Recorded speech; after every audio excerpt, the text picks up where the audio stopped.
you about how to prepare an authentic yerba mate in a gourd with a strawberry beer like this. And the reason I'd like to talk to you about this is because the first time we tried to do a yerba mate, I don't think we did it right. Even though we did a lot of research about it, I think that there is a bit of an art to making an authentic, like a proper yerba mate in a gourd. So the rules are that you have to fill, the yerba mate in the gourd. People recommend anything between 1/3 to 2/3, depending whether you want to do it in the morning and just keep drinking it throughout the day, or just want to do a really quick session for, you know, a couple of hours. I'm gonna do 1/3 in this one. I'm using our organic pure leaf mate from Argentina. This one doesn't have any stems, which is really interesting, because there are different yerba mates out there. Some of them have a bigger proportion with leaves and stems.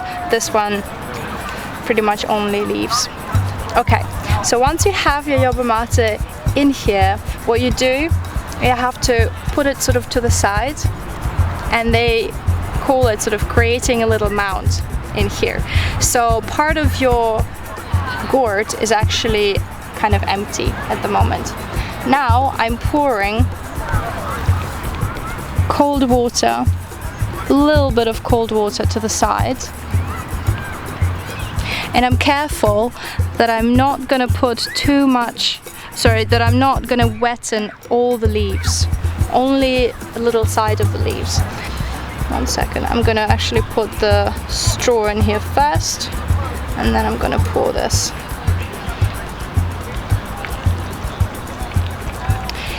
It's better not to use boiling hot water, just use normal hot water, because you don't want to burn the leaf.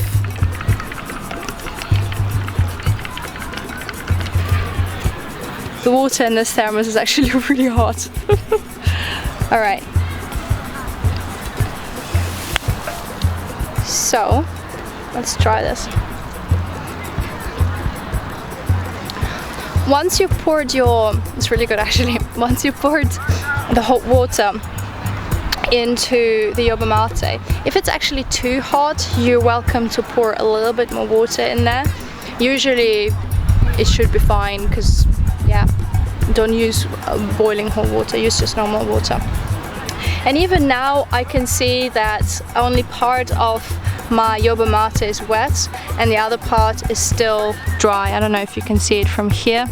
It's hard to tell, I think. It's more in there, I think, that it's still dry. What is important at this point is, A, you have to drink it straight away.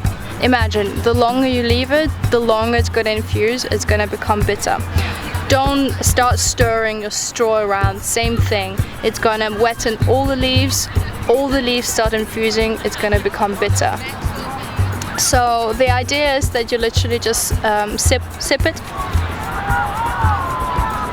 If you are in a ronda del mate, so like a sharing circle with other people, usually there is a cebador, the person who does all the pouring. And what you do is, you know, he passes you the gourd and you literally finish it. Don't take just one sip, apparently it's considered impolite.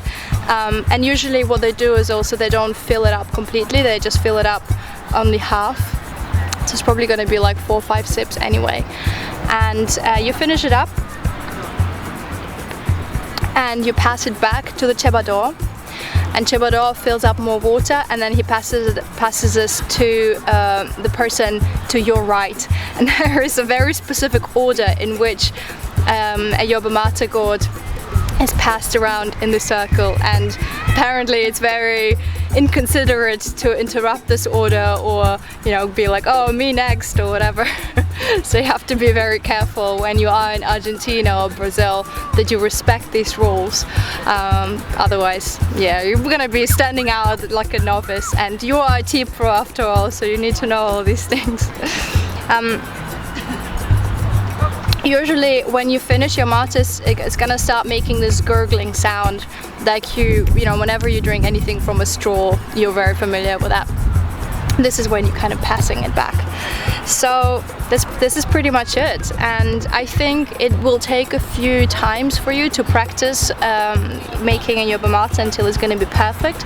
But once you've done it, this is it. So for me, for example, once I'm finishing all the water in here, I'm just going to refill it and refill it and refill it until all the leaves in my gourd are going to be wet. And they say that once they start losing flavor, they call it lavado, so it's kind of like washed out if you translate it from Spanish, and that's where you have to replace your yerba mate. But this is it. Happy sipping. Hello, I am going to show you what to do on a hot day with your yerba mate. It's called a tereré, it's from Paraguay, and in Paraguay, because it's so hot, they use iced water, often mixed with some sort of lemon or citrus fruit, with their yerba rather than boiling water. So I'm going to quickly run through some of the steps to get this started. Step 1, get your mate. Put it into your gourd. I then drop my bambilla in afterwards.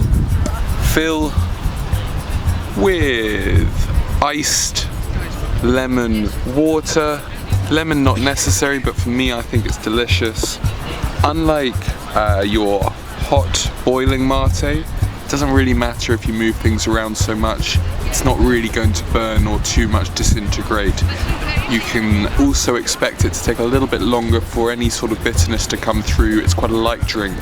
The longer you leave it, a bit like a cold brew, it'll start to get some of those nice yerba mate flavors coming off, but already it'll have some.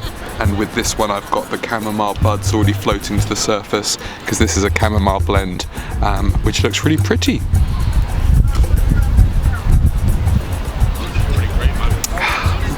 Yeah, that's really yummy. I like that a lot.